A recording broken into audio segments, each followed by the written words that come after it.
Good morning everyone. जैसा कि हम लोग जान रहे हैं कि हम लोग digestive life process chapter start कर चुके हैं। हम लोग कुछ उसके पार्ट पढ़ भी चुके थे।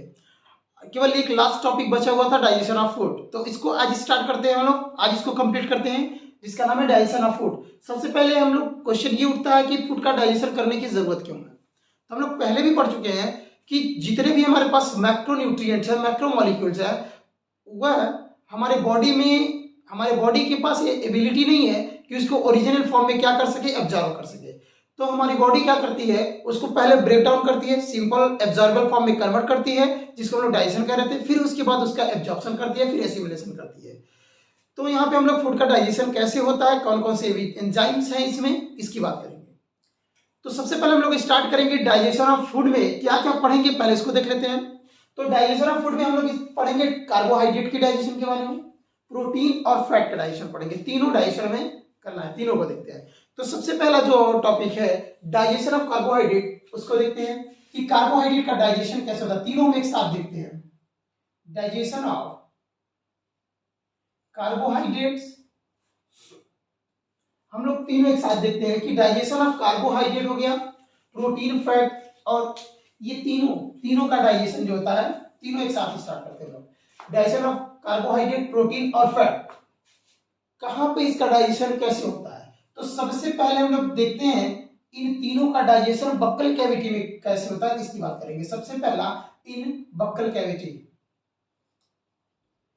अब बक्कल कैविटी में कार्बोहाइड्रेट का डाइजेशन या प्रोटीन का या फैट का होता कैसे है, इसको देखेंगे। तो हम लोग बात करते हैं सबसे पहले कार्बोहाइड्रेट्स की। अब इसको इमेज के जरिए हम लोग समझते हैं।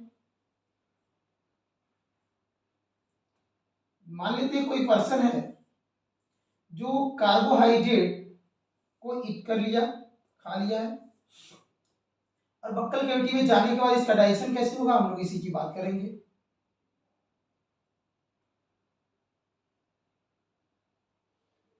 चलिए देखते हैं। तो हम लोग को एक याद होगा कि बक्कल कैविटी में क्या होती थी। बक्कल कैविटी में सलेवरी ग्लैंड्स पाई जाती थी, 3 पेयर सलेवरी ग्लैंड पाई जाती थी।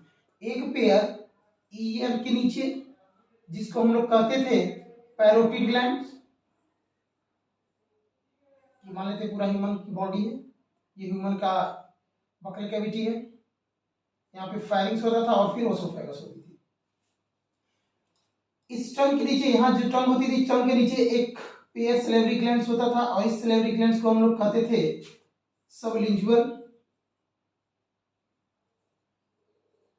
इसको हम लोग कहते थे पैरोटिड। और यहाँ पे एक पेयर यहाँ पे होती थी मैक्सिला के नीचे या मैंडिबल के नीचे, जिसे हम लोग सब मैक्सिलरी कहते थे। एक पेयर ये थी। अब ये जो हमारी सलाइवरी ग्लैंड है, इस सलाइवरी ग्लैंड से कुछ केमिकल्स निकलते थे, जिसको हम लोग सलाइवा कहते थे। ये हम लोग देख चुके थे। तो यहाँ पे अगर हम बात करें कार्बोहाइड्रेट, प्रोटीन और फैट की, तो तीनों का जो डाइजेशन होता है हमारे बॉडी के अंदर, ये 2 तरह से होता है। एक मैकेनिकल डाइजेशन और दूसरा केमिकल डाइजेशन। अब मैकेनिकल और केमिकल क्या है, इसको एक बार पढ़ चुके थे, लेकिन फिर से रिवाइज करते हैं हम लोग। मैकेनिकल डाइजेशन का मतलब क्या है। मैकेनिकल डाइजेशन का मतलब जब टीथ की हेल्प से, टंग के हेल्प से फूड को मैस्टिकेट किया जाए, चबाया जाए, च्युइंग किया जाए, तो इसी को बोलते हैं हम लोग बोलेंगे मैकेनिकल डाइजेशन। और जब इसके लिए कोई केमिकल इन्वॉल्व हो, तो इसे हम लोग कहते थे केमिकल डाइजेशन। तो ये हमारे पास सलेवरी ग्लैंड्स थी, और इस सलेवरी ग्लैंड से हमें याद होगा, सलेवरी ग्लैंड से सिक्रीट होता था एक केमिकल, जिसको हम लोग कहते थे सलाइवा। ये एक केमिकल है, या इसी को हम लोग कहते थे टाइलिन, सलाइवा, या इसी को हम लोग कहते थे टाइलिन। इस सलाइवा के अंदर, सलाइवा को नहीं टाइलिन कहेंगे, सलाइवा के अंदर एक कार्बोहाइड्रेट डाइजेस्टिव एंजाइम था, जिसका नाम था सलेवरी एमाइलेज।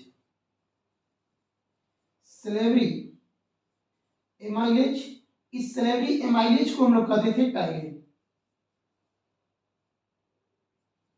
हमें शायद याद होगा कि जब हम लोग सलाइवा पढ़े थे, तो एक नॉर्मल पर्सन में करीब 1 से लेकर के 1.5 लीटर सलाइवा हर दिन सीक्रेट होता है, और इसका पीएच भी शायद हम लोग देखे थे 6.8 होता था, स्लाइटली एसिडिक कंडीशन होती थी। और इस सलाइवा के अंदर दो एंजाइम थे, एक कार्बोहाइड्रेट डाइजेस्टिव एंजाइम जिसको हम लोग सलेवरी एमाइलेज कहते थे, एक दूसरा एंजाइम जिसको हम लोग लाइसोजाइम कहते थे। तो ये दो केमिकल थे यहाँ पे जो मेन रोल प्ले करेंगे। सबसे पहले होता क्या है, हम मान लेते हैं कार्बोहाइड्रेट की पहले पढ़ते हैं। तो कार्बोहाइड्रेट जब हमारे माउथ के अंदर जाता है, बकल कैविटी के अंदर जाता है, तो सबसे पहले उस फूड मटेरियल को हम लोग च्यूइंग कर लेते हैं, सबसे पहले उसको चबाते हैं यानी मैकेनिकल डाइजेशन करते हैं, एक छोटे छोटे पार्ट में तोड़ लेते हैं। इसके बाद सलेवरी ग्लैंड से सीक्रेट होने वाला सलाइवा उसमें मिक्स हो जाता है। मिक्स होने में क्या होता है कि जब सलाइवा मिक्स होता है तो उसके अंदर सलेवरी एमाइलेज यानी कार्बोहाइड्रेट जो है डाइजेस्टिव एंजाइम है। तो जब वो मिक्स होता है तो कार्बोहाइड्रेट को करीब ये जो है सलाइवा जो है यहाँ पे बक्कल कैविटी के अंदर करीब 20 से लेकर के 30% कार्बोहाइड्रेट का डाइजेशन हो जाता है। यहीं पे किसी भी मटेरियल की अगर बात करेंगे, फूड का डाइजेशन हमसे क्वेश्चन पूछा जा सकता है कि हमारा डाइजेशन स्टार्ट कहाँ पे होता है, कंप्लीट कहाँ पे होता है। तो फूड का जो डाइजेशन है वो बक्कल कैविटी से ही स्टार्ट हो जाती है और उसमें भी कार्बोहाइड्रेट का डाइजेशन करीब 20 से लेकर 30% यहाँ पे डन हो जाता है। तो ये कार्बोहाइड्रेट का डाइजेशन यहाँ पे दो तरह से बताया, अभी एक टीथ के थ्रू ब्रेक डाउन किया गया मैकेनिकल डाइजेशन, दूसरा केमिकल के थ्रू यानी सलेवरी ग्लैंड सीक्रेट होने वाला सलाइवा, उसके अंदर सलेवरी एमाइलेज जो कार्बोहाइड्रेट डाइजेस्टिव एंजाइम है जिसे टाइलिन कर रहे हैं, इसके प्रेजेंस में कार्बोहाइड्रेट को के पॉलीसैकेराइड जो मॉलिक्यूल है उसको मोनो या डाइसैकेराइड में तोड़ दिया जाता है। दूसरा बात करते हैं इसकी लाइसोजाइम की। लाइसोजाइम क्या करता है, ये एक एंटीबैक्टीरियल एंजाइम है जो फूड में आने वाले बैक्टीरिया को न्यूट्रलाइज कर देता है, उसको मारने का काम करता है। तो बक्कल कैविटी में कार्बोहाइड्रेट का जो डाइजेशन होगा वो कुछ इस तरह से होता है। यहाँ पे मान लेते हैं कोई कार्बोहाइड्रेट है, जैसे हम ले लेते हैं स्टार्च। अब इस स्टार्च जो है पॉलीसैकेराइड है, इस पॉलीसैकेराइड को तोड़ दिया जाता है माल्टोज में। अब माल्टोज जो है वो एक डाइसैकेराइड है, ये एक पॉलीसैकेराइड है। हम लोग पढ़े थे पॉलीसैकेराइड क्या होता है, डाइसैकेराइड, मोनोसैकेराइड, ओलिगोसैकेराइड क्या होते हैं, हम लोग इसके बारे में बात कर चुके थे। तो ये डाइसैकेराइड में तोड़ देता है।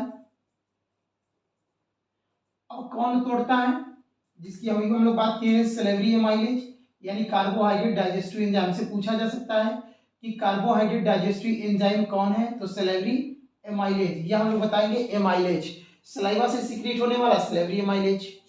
इसका पीएच करीब 6.8 होगा। इस पीएच पे ये कार्बोहाइड्रेट को डाइजेस्ट कर देगा। तो ये था कार्बोहाइड्रेट का डाइजेशन इन बक्कल कैविटी। अब दूसरा हम लोग देखते हैं कि प्रोटीन का डाइजेशन इन बक्कल कैविटी और फैट का डाइजेशन इन बक्कल कैविटी।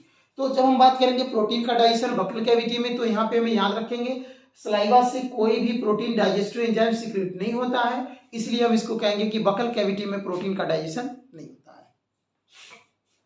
दूसरा बात करें अगर फैट की डाइजेशन की, तो फैट का भी डाइजेशन जो होता है वो यहाँ पे बक्कल कैविटी में नहीं होता है। बक्कल कैविटी में केवल कार्बोहाइड्रेट का डाइजेशन होता है, क्योंकि यहाँ पे कार्बोहाइड्रेट डाइजेस्टिव यानी सलेवरी एमाइलेज प्रेजेंट होता है।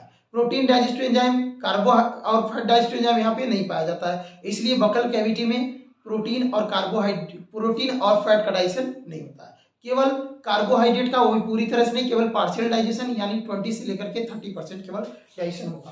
तो ये था फूड का डाइजेशन ऑफ फूड यानी कार्बोहाइड्रेट, प्रोटीन और फैट का बक्कल कैविटी के अंदर। अब दूसरा हम लोग देखते हैं कि इसके बाद क्या होता है। तो जब फूड में एक चीज और यहाँ याद रखेंगे, जब यहाँ पे कोई फूड इंटर करता है तो इस फूड को सबसे पहले टीथ के हेल्प से च्यूइंग कर लेते हैं, चबाते हैं। इसके बाद सलाइवा उसमें मिक्स हो जाता है। तो जब चबाए हुए फूड मटेरियल में सलाइवा मिक्स होता है तो वह फूड मटेरियल कोई बॉल लाइक स्ट्रक्चर, एक मॉइस्ट स्ट्रक्चर बनाता है, बॉल जैसा स्ट्रक्चर बना लेता है। और इस बॉल जैसे स्ट्रक्चर को हम लोग यहाँ पे जो इस फूड मटेरियल को बोलते हैं, हम लोग इसको बोलस, इसको हम लोग कहते हैं बोलस, अनडाइजेस्टेड फूड मटेरियल यानी partially undigested partially digested food material. अब इस बोलस को पास कर दिया जाता है ओसोफेगस में। ओसोफेगस में मूवमेंट होती थी जिसे हम लोग कहते थे पेरिस्टाल्सिस।